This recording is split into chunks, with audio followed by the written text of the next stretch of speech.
नमस्कार, मैं रवीश कुमार और आप देख रहे हैं सच की आवाज। इसलिए आज की रिपोर्ट में वो सब है जो दिल्ली से लेकर हैदराबाद और पटना तक देश की राजनीति को हिला रहा है। दोस्तों, आपने सुना होगा कि एनडीए के भीतर बगावत की गूंज तेज हो चुकी है। ताजा खबर यह है कि 37 सांसदों ने एनडीए का साथ छोड़ दिया है और सबसे चौंकाने वाली बात यह कि कभी बीजेपी के करीबी माने जाने वाले चंद्रबाबू नायडू अब राहुल गांधी के साथ खड़े दिख रहे हैं। लेकिन इससे पहले अगर मेरा वीडियो आप सभी को अच्छा लगता है तो चैनल को सब्सक्राइब करके वीडियो को एक लाइक जरूर करें और कमेंट बॉक्स में बताएं कि आप ये वीडियो कहां से देख रहे हैं। अब सवाल ये है, अगर नायडू राहुल गांधी के साथ खड़े हो रहे हैं तो क्या ये मोदी सरकार की सबसे बड़ी चुनौती है? क्या वाकई प्रधानमंत्री नरेंद्र मोदी को इस्तीफे तक की नौबत आ गई है और एनडीए की दीवारों में दरार इतनी गहरी कैसे पड़ गई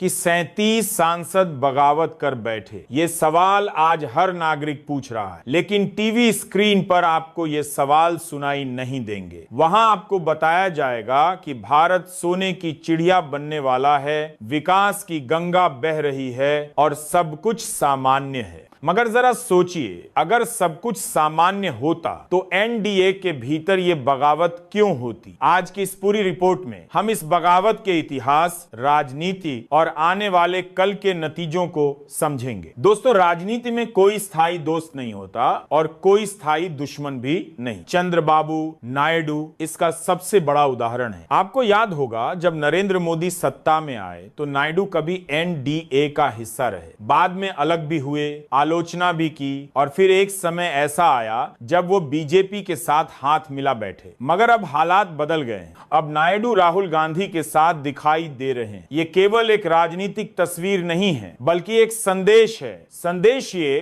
कि मोदी सरकार की पकड़ ढीली हो रही है। संदेश ये कि जो नेता कल तक बीजेपी के साथ खड़े थे वो आज कांग्रेस और विपक्ष की तरफ झुक रहे हैं। लेकिन नायडू का ये कदम केवल दोस्ती या नाराजगी से तय नहीं हुआ है, ये तय हुआ है जमीनी राजनीति से। आंध्र प्रदेश की जनता, किसानों से लेकर नौजवानों तक मोदी सरकार से नाखुश है और नायडू को मालूम है कि अगर वो इस गुस्से को नहीं समझेंगे तो उनकी राजनीति खत्म हो जाएगी। इसलिए अब राहुल गांधी की तरफ उनका झुकाव एक नए समीकरण की ओर इशारा करता है। क्या कांग्रेस और क्षेत्रीय दल मिलकर एनडीए की सरकार गिराने की तैयारी कर रहे हैं? क्या मोदी के तीसरे कार्यकाल का सपना इसी बगावत में खत्म हो जाएगा? अब आते हैं सबसे बड़े सवाल पर, मोदी का इस्तीफा। दोस्तों, आपने सोशल मीडिया पर देखा होगा कि मोदी इस्तीफा देंगे ट्रेंड करने लगा, लेकिन क्या यह सच है? राजनीति में अफवाह और सच्चाई अक्सर एक दूसरे से मिल जाती हैं। अगर 37 सांसद एनडीए छोड़ चुके हैं तो सरकार का बहुमत खतरे में है और ऐसे हालात में इस्तीफे की बातें होना स्वाभाविक है। लेकिन याद रखिए, मोदी वो नेता हैं जो खुद को अपराजय मानते हैं। वो कभी भी बिना संघर्ष के इस्तीफा नहीं देंगे। मगर 37 सांसदों की ये बगावत उन्हें संसद में कमजोर जरूर कर रही है। अब सवाल ये भी है और कि क्या ये बगावत केवल शुरुआत है? क्या आने वाले दिनों में और सांसद एनडीए का साथ छोड़ेंगे? और अगर मोदी का इस्तीफा होता है तो अगला प्रधानमंत्री कौन होगा?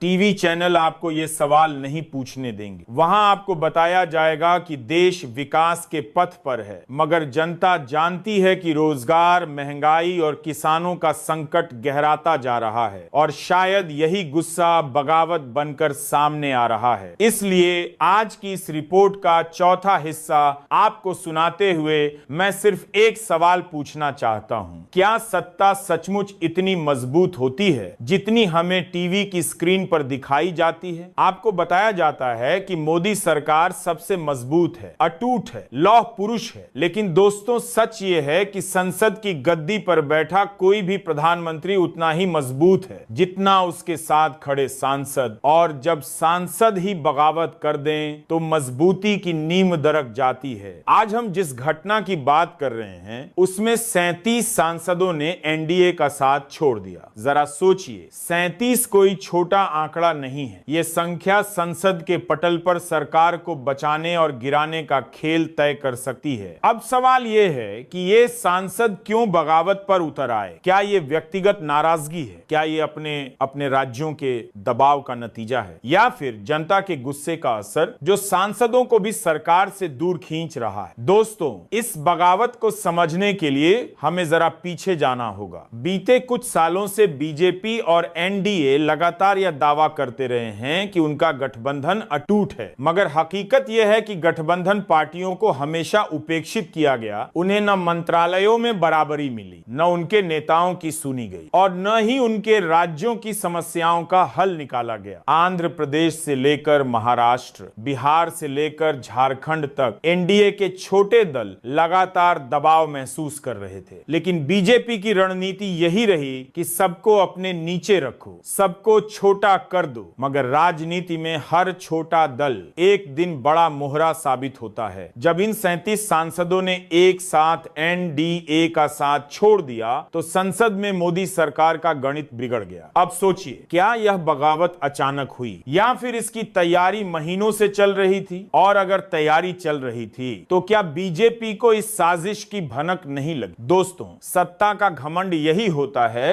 कि वो मान लेती है कुछ भी नहीं होगा, सब लोग लाइन में लगेंगे, सब लोग साथ चलेंगे। मगर राजनीति का सच यह है कि जिस दिन छोटे छोटे पत्ते भी गिरने लगते हैं उसी दिन पेड़ की जड़ें हिल जाती हैं। दोस्तों, सत्ता का घमंड यही होता है कि वो मान लेती है कुछ भी नहीं होगा, सब लोग लाइन में लगेंगे, सब लोग साथ चलेंगे। मगर राजनीति का सच यह है कि जिस दिन छोटे छोटे पत्ते भी गिरने लगते हैं उसी दिन पेड़ की जड़ें हिल जाती हैं। 37 सांसदों की ये बगावत केवल एनडीए को नहीं बल्कि मोदी की अजय छवि को भी चोट पहुंचा रही है। अब टीवी स्टूडियो में बैठे एंकर आपको बताएंगे कि यह सब विपक्ष की चाल है, विदेशी साजिश है या भारत विरोधी ताकतें हैं। मगर आप सोचिए, अगर सांसदों ने एनडीए छोड़ा है तो क्या यह केवल साजिश है या फिर जनता का दबाव है? मैं आपको याद दिलाना चाहता हूं कि लोकतंत्र की असली ताकत जनता है। अगर जनता खुश होती तो सांसदों को बगावत की जरूरत नहीं पड़ती। जनता खुश नहीं है, जनता परेशान है, और जनता का यही गुस्सा अब संसद तक पहुंच गया है। मोदी सरकार ने हमेशा अपने भाषणों में कहा कि सबका साथ सबका विकास, मगर असलियत यह है कि सबका साथ केवल नारे में रह गया। नायडू जैसे नेता जो कभी एनडीए के सहयोगी थे अब राहुल गांधी के साथ खड़े हैं। इसका मतलब है कि एक बड़ा राजनीतिक मोर्चा बन रहा है जो मोदी की सत्ता को चुनौती दे रहा है। अब एक सवाल और, क्या यह बगावत केवल शुरुआत है या आने वाले दिनों में और सांसद एनडीए छोड़ेंगे? दोस्तों, राजनीति में बगावत कभी अकेली नहीं होती। अगर 37 सांसदों ने यह हिम्मत दिखाई है तो यह संख्या और बढ़ सकती है, और यही डर मोदी सरकार के माथे पर बल डाल रहा है। अब सोचिए, अगर संसद में मोदी सरकार का बहुमत डगमगाता है तो क्या हालात वैसी ही तस्वीर बनाएंगे जैसे 1969 या 1989 में बने थे, जब प्रधानमंत्री को बहुमत न होने की वजह से कुर्सी छोड़नी पड़ी? यह सवाल आज सिर्फ संसद का नहीं है बल्कि हर नागरिक का। टीवी पर आपको यह सवाल नहीं मिलेगा, वहां आपको बहस मिलेगी कौन देशभक्त है और कौन देशद्रोही। मगर असली बहस यह है कि क्या मोदी सरकार बगावत झेल पाएगी